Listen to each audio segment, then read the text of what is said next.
Assalamualaikum warahmatullahi wabarakatuh. Hai Pips Generation dan semuanya. Aku Saras. Kali ini pendidikan IPS hadir dengan sesuatu yang baru, dengan suasana yang baru, yaitu podcast IPS UNESA. Nah, buat kalian yang mau tahu mengenai podcast kami dan segala kegiatan tentang IPS UNESA, kalian bisa subscribe terlebih dahulu ya YouTube dari kami. Mungkin bisa di-subscribe di bawah ini. Nah, hari ini aku nggak sendirian kok. Hari ini aku hadir dengan seseorang yang baru aja pulang dari luar negeri, dari Turki lagi, keren banget gak tuh? Nih, aku hadirkan sekarang orangnya yaitu Mbak Nur Aini. Ya. Halo Mbak. Halo, perkenalkan nama saya Nur Aini, saya angkatan 19, tapi saya biasa dipanggil Eni. Oh Mbak Eni, siap-siap. Oke Mbak Eni sekarang tuh lagi sibuk ngapain sih kegiatannya? Yang pertama, setelah saya pulang dari Turki, kesibukan saya adalah yang pasti saya harus menuntaskan skripsi saya. Siap-siap. Ya, karena pulang dari Turki kemarin, saya belum menyelesaikan seminar proposal saya sama sekali. Jadi sekarang kesibukannya kerja dan menyelesaikan Skripsi. seminar proposal saya. Kerja apa Mbak kalau boleh tahu? Kerja yang pertama saya ngajar TK. Sebenarnya kan tidak sesuai bidang banget ya. Oh iya. Tapi untuk menambah pengalaman, jadi dulu dari semester 3 saya sudah mengajar TK. Kemudian sorenya saya juga membantu jaga toko. Ya alhamdulillah kebetulan di rumah ada toko foto studio. Oh itu tokonya sendiri atau gimana Mbak? Iya, itu toko keluarga saya. Oh toko, wah keren banget loh. Sekarang Mbak Eni ini bisa membagi waktu itu susah banget ya sih Mbak? Susah banget sebenarnya. Kalau Mbak Eni itu bagi waktunya gimana Mbak? Ya, bagi waktunya itu yang pertama jelas saya harus membagi semuanya mulai dari pagi sampai jam 11 siang saya mengajar di TK. Iya. Kemudian untuk dari jam sorenya sampai jam 10 malam saya jaga toko. Terus pastikan pada tanya, loh kira-kira ngerjain tugasnya kapan Mbak? Iya. Gitu kan. Ya saya mengerjakan tugasnya kemungkinan di sela-sela waktu itu tadi. Gitu. Dan kebetulan kan toko saya toko yang cuman ini ya Mbak, kayak ngeprint, fotokopi, fotografer gitu-gitu. Jadi semisal toko lagi sepi, ya saya juga sambil mengerjakan gitu. Kalau Mbak Eni sendiri ini asalnya dari mana Mbak? Saya asalnya dari Sidoarjo, Waki. Sidoarjo? Aloha. Ya mungkin ada yang tahu ya. Sama sih, saya juga Sidoarjo, tapi iya? lumayan jauh gitu ya. Di Gor Mbak, kalau saya jauh ya. Gor, iya. Lumayan jauh. Kalau SMA-nya sendiri Mbak Eni itu sebelumnya di mana Mbak? Dari mana? Sebelumnya SMA saya dulu saya merantau Mbak. Oh merantau? Merantaunya kemana? Ya dulu saya di Pondok Pesantren Jawa Hirul Hikmah Tulungagung. Kok jauh kesayangan banget? nih. Gimana ceritanya kok bisa tiba-tiba mau ke pondok jauh lagi dari rumahnya? Sebenarnya karena orang tua saya dari dulu sudah menekankan agama juga Mbak. Iya, jadi di sisi lain kamu lulus SD sudah langsung. Oh, gitu. Berarti dari SMP tuh Mbak? Iya, dari SMP. Iya, sudah. Tidak terlihat akhlak karimanya ya Mbak. Masih kalem banget ya, loh Mbak. Jadi saya dari SMP itu sudah ada di pondok pesantren sampai SMA, dan saya memang dulu gap 1 tahun untuk pengabdian. Gitu. Oh iya.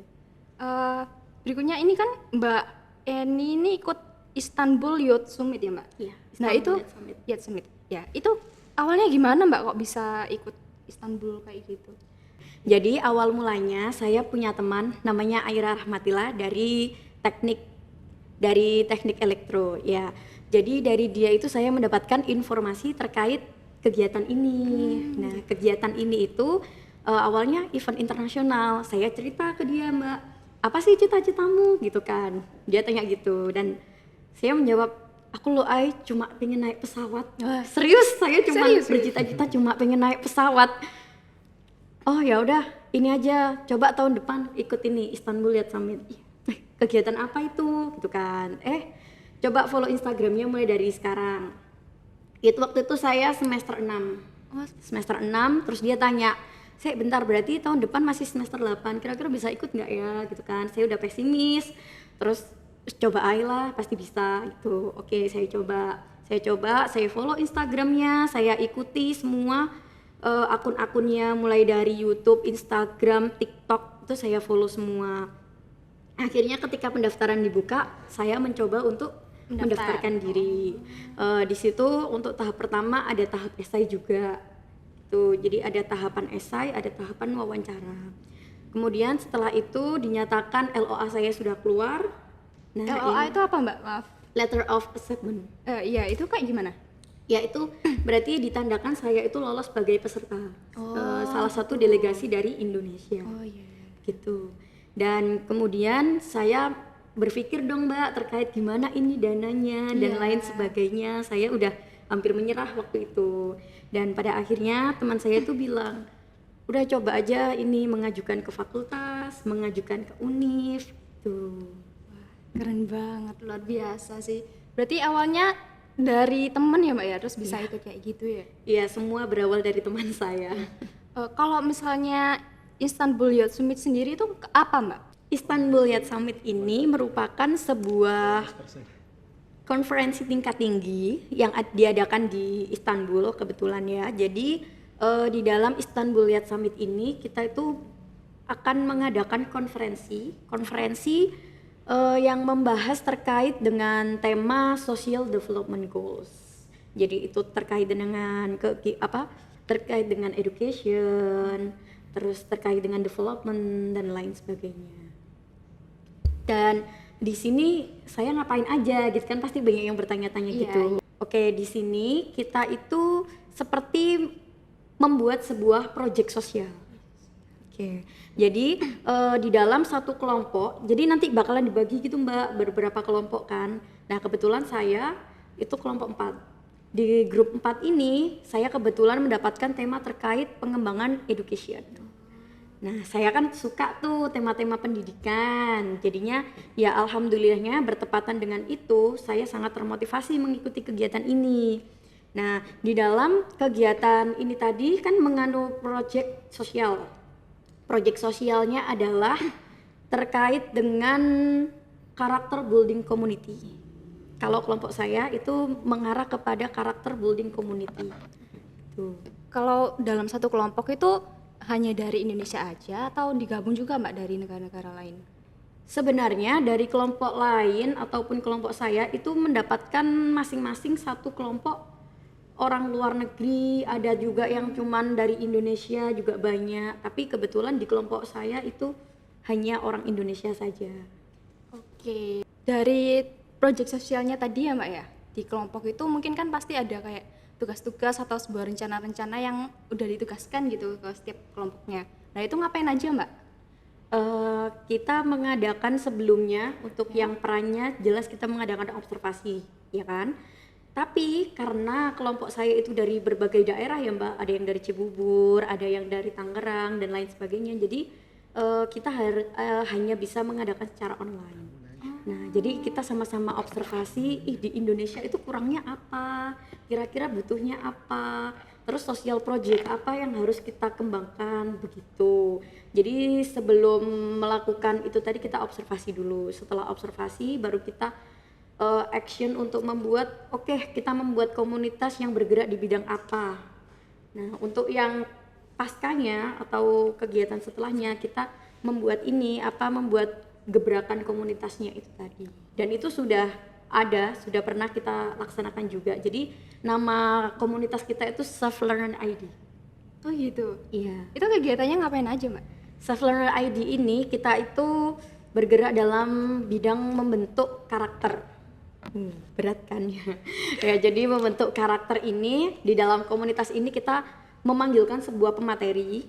Nah di dalam pematerinya ini tadi pemateri yang membantu anak-anak yang keluar dari SMA untuk mengarahkan kira-kira nanti kuliah mau apa, kuliah nanti mau kemana, S2 mau gimana. Dan itu kebetulan kemarin pemateri kita dari UNESA juga Mbak. Oh iya? Iya, pemateri kita dari UNESA yang sekarang sedang melakukan kuliah di Columbia. Wah keren banget sih. Kalau itu sudah terrealisasikan atau belum ya Mbak? Sudah Mbak. Sudah. Ya, jadi jangan lupa follow Instagram. Ini mungkin Jangan lupa follow dari Instagram. editornya. Ini ya, Instagram kelompok saya, grup saya namanya Self Learner ID, atau follow Instagram saya juga boleh. Ya. Gitu. Siap. Keren banget ya. Sudah, alhamdulillah kemarin kita sudah merealisasikan program tersebut. Jadi di grup 4 ini saya membentuk sebuah komunitas, ya kan, membentuk sebuah komunitas yang mengadakan seminarnya ini, tapi kita melaksanakan secara online, Mbak. Oh iya. Tuh, ya kita melaksanakan secara online. Pematerinya dari anak UNESA sendiri loh, Mbak. Iya. Narasumbernya, Mbak? Iya, narasumbernya dari anak UNESA yang sudah pernah menerima LPDP tahun 2021. Namanya siapa, Mbak, kalau boleh tahu pematerinya? Nama pematerinya yaitu Mbak Wulida Wahidatul Masruria. Tuh, dia penerima LPDP tahun 2021. Sekarang lagi study di Boston University. Keren banget kan? Keren banget. Mbak juga keren banget kok.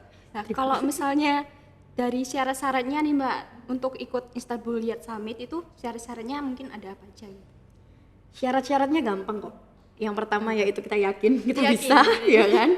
Kita yakin, terus jangan lupa terus aja follow up Instagramnya dia, ikutin terus semua kegiatan yang ada di dalam Instagramnya itu. Jadi mulai dari awal pendaftaran kita tuh harus udah mempersiapkan. Di sana kan ada juga tuh yang program fully funded-nya juga. Jadi kalau bisa kita benar-benar mempersiapkan esai kita. Itu. Jadi yang pertama yang dipersiapkan yaitu tadi sih, Mbak, esai, terus kita follow up Instagramnya dia terus. Esainya sendiri itu ada kayak ditentuin temanya nggak, Mbak? Kalau mau Nggak ditentukan temanya apapun, nggak ditentukan. Jadi sekiranya memang esai itu ya dicari yang terbaik, 10 yang terbaik. Berarti bebas ya, Mbak, kalau esainya? Bebas. Wah, siap-siap. Bebas. Dan yang terakhir yang jelas adalah uang juga. Uang ya? Kalau uang sendiri nih, Mbak, aku mau tanya, kan penasaran juga. Pastinya kalau misalnya ke luar negeri itu nggak mungkin dong biayanya dikit kan, nggak mungkin. Iya, nggak mungkin ya. dong. Kalau dari pembiayaan sendiri itu dari pihak Istanbul Youth Summit-nya itu dibiayain keseluruhan atau juga ada dari Mbaknya?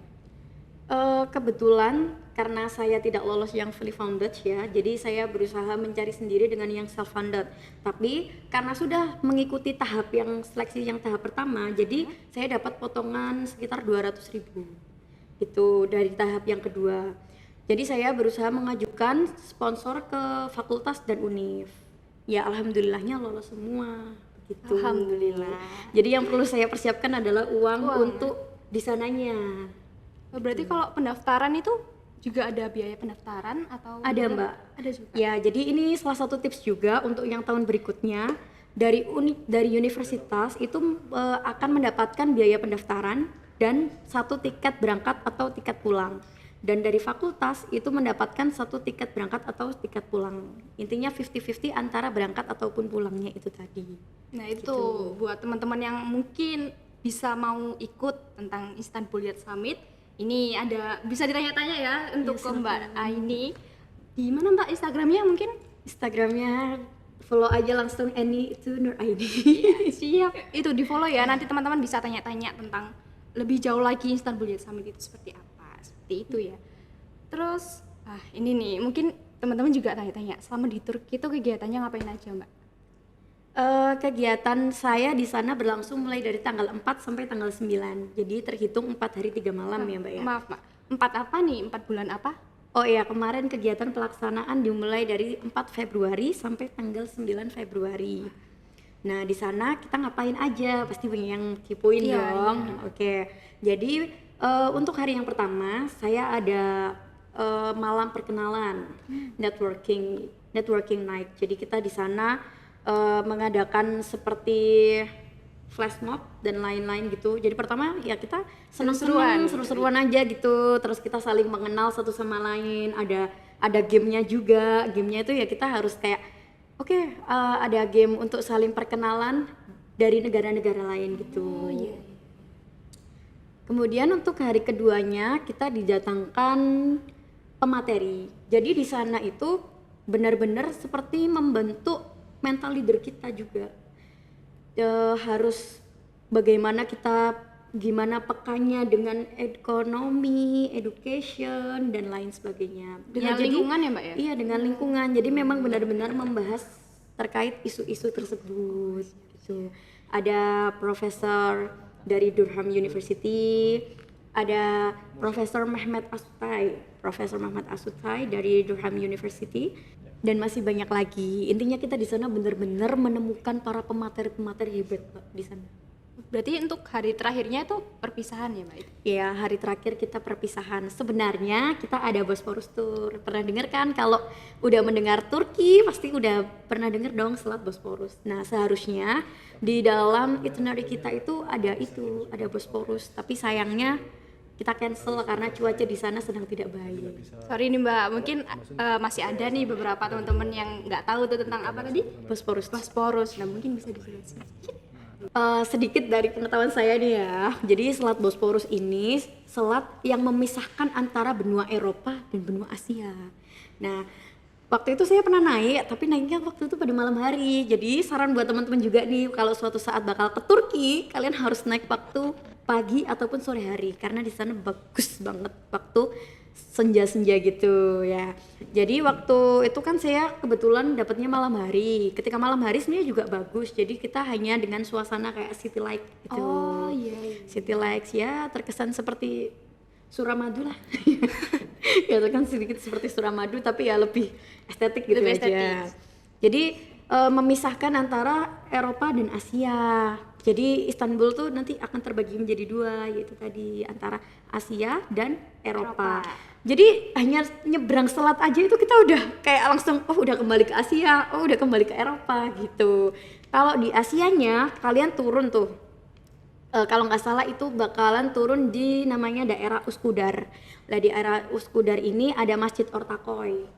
Tuh kan Turki itu terkenal dengan bangunan masjidnya juga. Oh iya, betul, Ya, jadi banyak banget masjid-masjid di sana. Jadi waktu di daerah Eropanya itu ada Masjid Dolmabahce. Dari Dolmabahce ini tadi kalau nyebrang ya ke Masjid Ortaköy ini tadi. Gitu kurang lebihnya.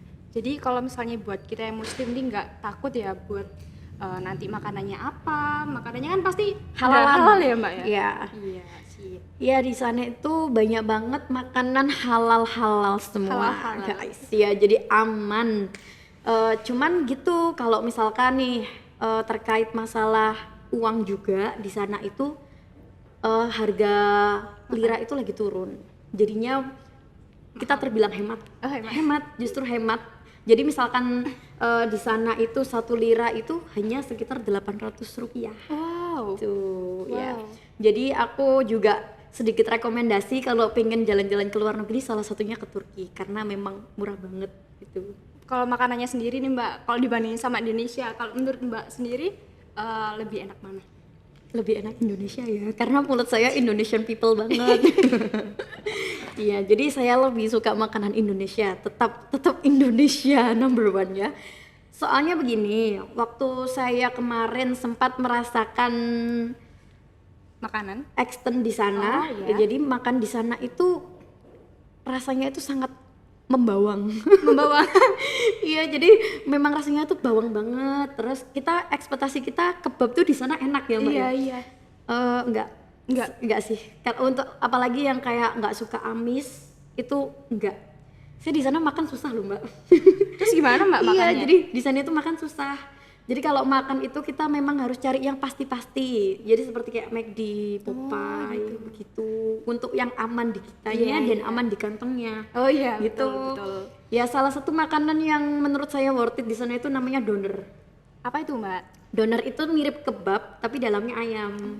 Jadi dan itu rasanya itu masih ya mirip kebab Jawa lah, enak lah. Kebab Jadi Jawa. ya jadi aman di mulut saya. Sebelumnya itu di sana juga ada resto Indo di daerah Taksim. Tahu nggak Mbak? Mbak makan mie ayam berapa? Harganya? Iya. Mungkin 10.000 atau 10.000 iya. ya? Oke. Saya di sana demi mendapatkan mie ayam harganya sekitar 50.000. Wow, parah ya Mbak. Jadi memang Indonesia tuh surga dunia banget Surga sih ya guys. Makanan murah, Enak lagi, Enak. bumbunya. iya bumbunya mantap juga. Dan benar-benar di sana itu ketika teman-teman saya makan makanan Indo itu semuanya diem. Diemnya tuh dalam artian kita nyimak makanan kita, fokus sama makanan kita. Makan ayam geprek, makan ayam panggang. Menikmati ya Mbak ya? Bener-bener menikmati. Nah, habis bahas-bahas makanan nih, mungkin juga teman-teman bertanya-tanya mengenai bahasa yang digunakan kalau di sana itu bahasa apa gitu.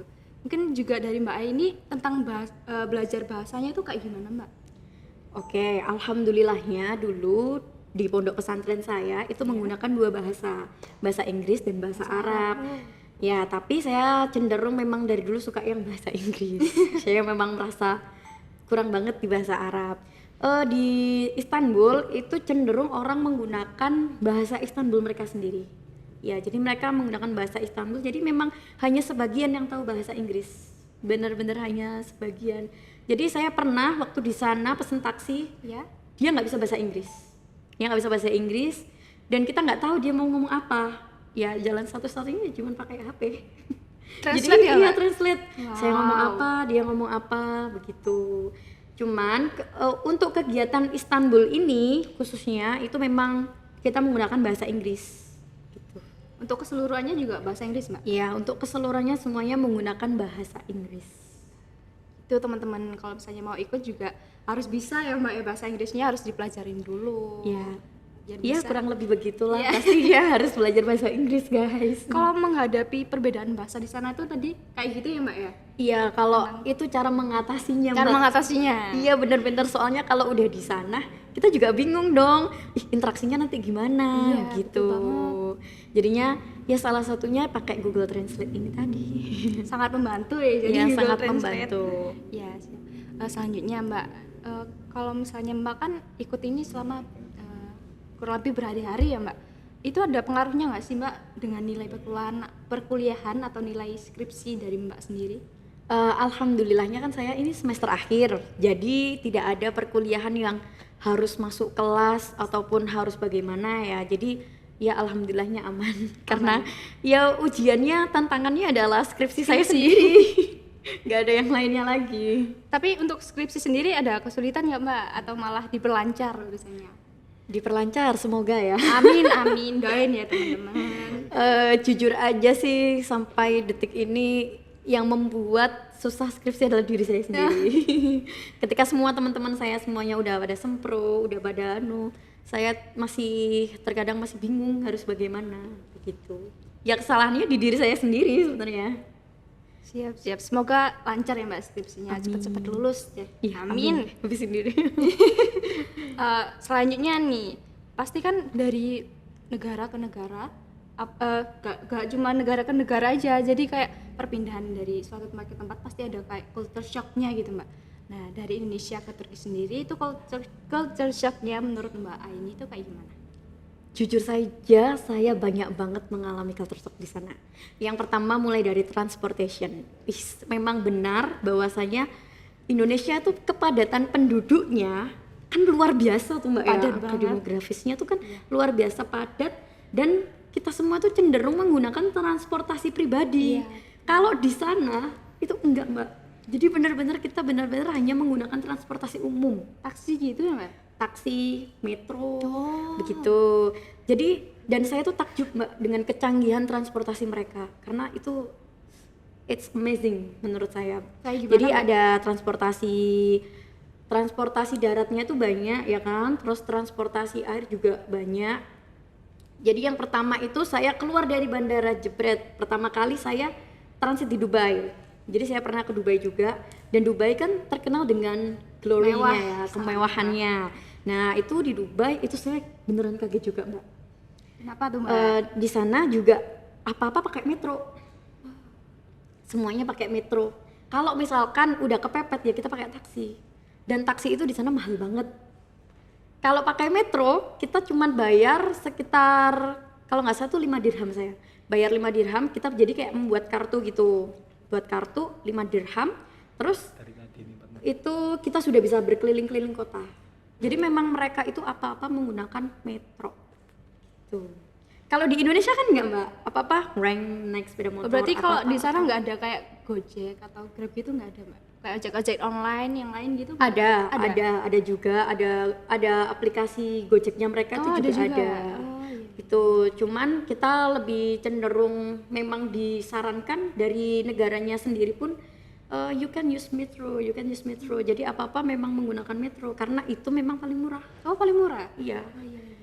Ya seperti halnya kayak dari sini terus kita mau ke Tunjungan atau mau kemana itu pakai bus Surabaya. Nah itu di metro juga sama Mbak. Dan negaranya sangat bersih. Itu Sangat yang bersih. sangat membuat saya itu sangat culture shock di saya. Bener-bener kaget.